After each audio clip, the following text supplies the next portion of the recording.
Howdy folks, and welcome back to World of Tanks with the mighty Jingles. Two replays for you in today's video. Neither of them particularly long because they both feature one team getting absolutely Roflstomped by the opposition. What we're not going to be seeing happen today are those absolutely humiliating 15-0 defeats in 3 minutes or less. Those are amusing, but it's more the result that's amusing rather than the process. If you're watching a team getting slaughtered in less than 3 minutes to the tune of 15-0, it's very, very rarely down to the efforts of one tank, or one platoon of tanks in particular. It's almost always a team effort. Or a team fail, depending on your perspective. Instead, what we have today are two landslide victories where the success of the winning team can, to a large degree, be laid directly at the feet of either one player or one platoon of players. And in our first replay, here on Steps, we have Mr. Crow, Croatian World of Tanks live streamer and community contributor, who's back playing World of Tanks again after an absence of something like 3 or 4 months. Now, Mr. Crow is known mostly in World of Tanks for his ridiculous light tank driving skills, but he's in a medium today. This is the British Centurion Mark 7 Mod 1. Have a look at his ammunition loadout. He's only got one type of ammunition loaded. Oh yeah. Spamming premium Hesh all day, is he, Jingles? Well, actually, no. He has no APCR, which is the standard ammunition for the Mark 7 Centurion with a 105mm gun. He has no premium high explosive squash head. He's just packing the standard high explosive squash head ammunition that comes with his tank and only has 105mm of penetration. And this is a tier 10 game. So he doesn't have any of that APCR ammunition, which has 268mm of penetration. So with only 105mm of penetration on his high explosive squash head ammunition, that means Mr. Crow is actually going to have to play this British tier 9 medium tank as a medium tank. What are you talking about, Jingles? Of course he's going to have to play it as a medium tank.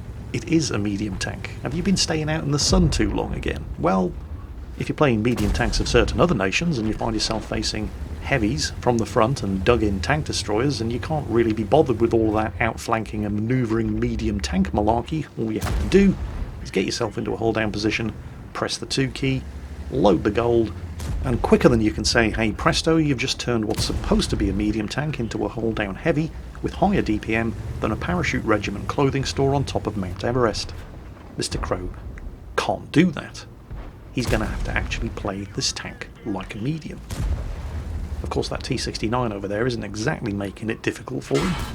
In fact, hang on a second, I'm just going to pause things here and then we're going to rewind it slightly, just so you can fully grasp the implications of the gross stupidity of what that T69 did.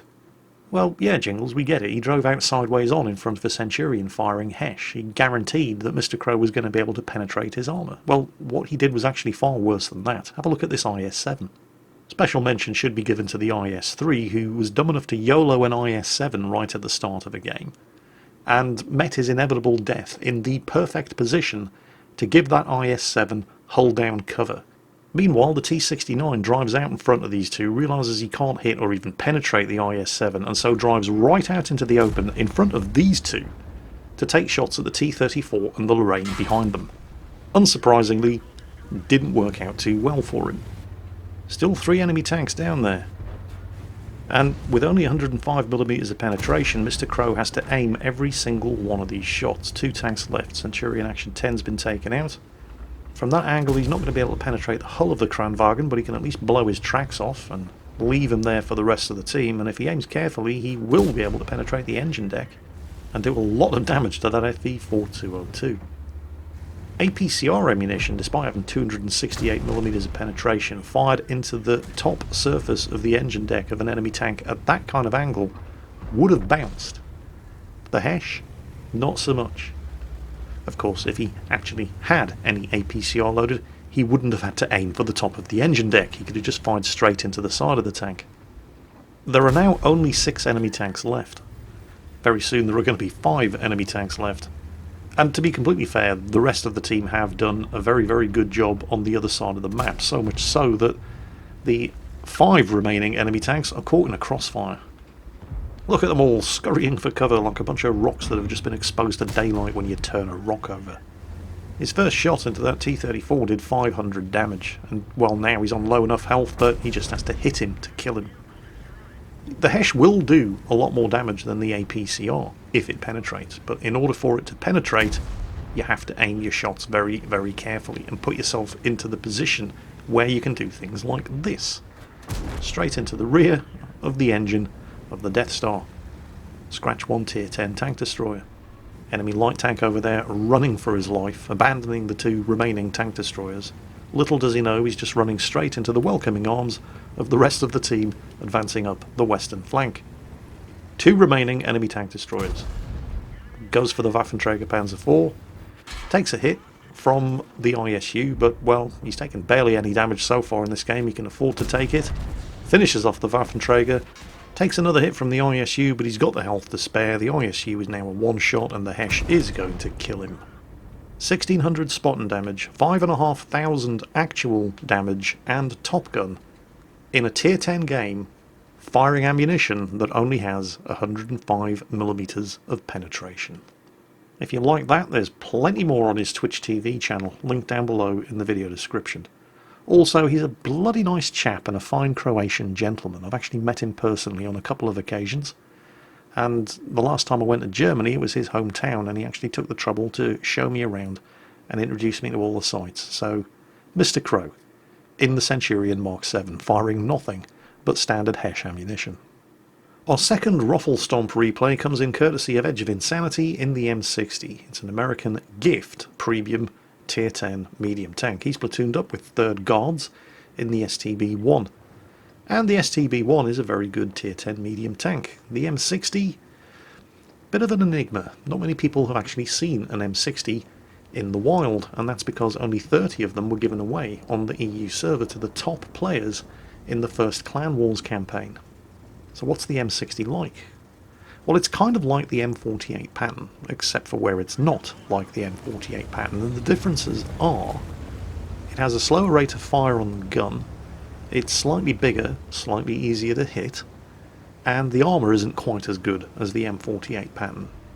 On the plus side, even though it doesn't have a particularly good top speed, it's only 48 km per hour, the rest of the mobility stats on the tank are very, very good. And the gun handling is exceptional. When the tank is on the move, when the turret is turning, and when the tank is turning, it barely affects the accuracy, the dispersion of the aiming circle at all.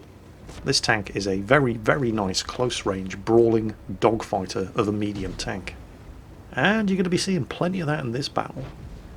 Also, what you're going to be seeing in this battle is Edge of Insanity and 3rd Guards in the STB-1 almost single-handedly. I realise that sounds weird because there are 2 of them, but this platoon is almost single-handedly going to hold off. Well, I just lost count of the number of enemy tanks that they had to fight on this flank. They're not doing it completely alone. They do get a lot of good support from that T-55A over there, and they also get support from artillery. And there's an occasional shot from the rear from a dug-in tank destroyer, but that is more or less about it. And I lost track of the number of enemy tanks that they were fighting over here. In fact, at certain points during the course of this battle, the action is just too fast and furious for me to keep up. So I apologise in advance for any mistakes, because there's just too many of them. I think at one point they were actually fighting off 8 enemy tanks, more than half of the enemy team. There's the first victim, RU-251, dirty little heat spammer. T-55 rejoins them there with barely any health left. Now, I'm not entirely sure what this AMX 1390 thought he was going to achieve here, other than suicide by medium tank, and yet, amazingly, he doesn't actually get his wish. How he got away with that, I have no idea. However, the Batchat 12T, obviously thinking anything you can do, I can do better. Actually, no you can't. You don't pull shit like that twice in one game and get away with it. Meanwhile, the AMX 1390, obviously thinking he's invincible at this point, decides to have another go. Newsflash, you're not. They keep killing enemy tanks, and yet they always seem to be fighting 3 enemy tanks, no matter how many they kill. The deluge of suicidal lightly armoured tanks just keeps coming. No matter how many they kill, there's always another one. Here comes the Batchat this time. And he clearly thought, you know, I'll just YOLO in here using my superior speed and manoeuvrability, do my damage and get out. But he reckoned without the fact that the M60 is able to turn so quickly that he could constantly keep his front lock. My god, there's another one! I mean, seriously, what is going on? They're just surrounded by a graveyard of dead enemy tanks. I mean, the enemy team have finally managed to finish off that T-55A, but he had a pretty exciting game up until this point, and clearly thinking, well, charging over this ridge has worked out so well for the rest of the team, I'll have a go as well. I will ram you! Yeah, no, my tank can go backwards. Ram denied. Okay, they barely have any health left between the two of them. The T-55A is dead, but they can at least pause for breath for a couple of seconds. But this is when things just start getting downright silly. Even the enemy artillery... Even the enemy artillery is trying to bum rush them over this ridge. There are now only 2 enemy tanks left. By some miracle, Edge of Insanity and Third Guards are both still alive. Edge of Insanity's got a potential Top Gun here. And then RNGesus says nope, and yeah, the bat chat says piss off you. But he doesn't say it for long, because Third Guards at least manages to avenge him, and gets the kill on the bat chat. That just leaves the 121B. He's been hit and stunned by artillery, and he's dead too. Holy shit. That was absolutely crazy. Entire enemy team wiped out in just over 3 minutes, and they only lost 5 tanks doing it. Due in no small part to the efforts of Edge of Insanity in the M60 and Third Guards in the STB-1, with some fine support, at least for the first half of that very short battle, from the T-55A, sterling support from the artillery on the team, and the occasional pot shot from tanks like the T-49 and the T-28 prototype. But mostly it was down to these two. Just over 7,000 damage between the two of them. And your heart has to go out to the Batchat and 121B drivers on the enemy team, who also did 7,000 damage between the two of them while fighting these two guys. But it just wasn't enough.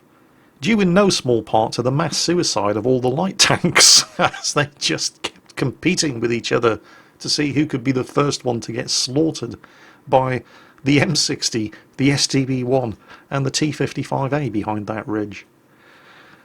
Well, anyway, that's it for today. I hope you've been entertained by it, and as always, take care, and I'll catch you next time.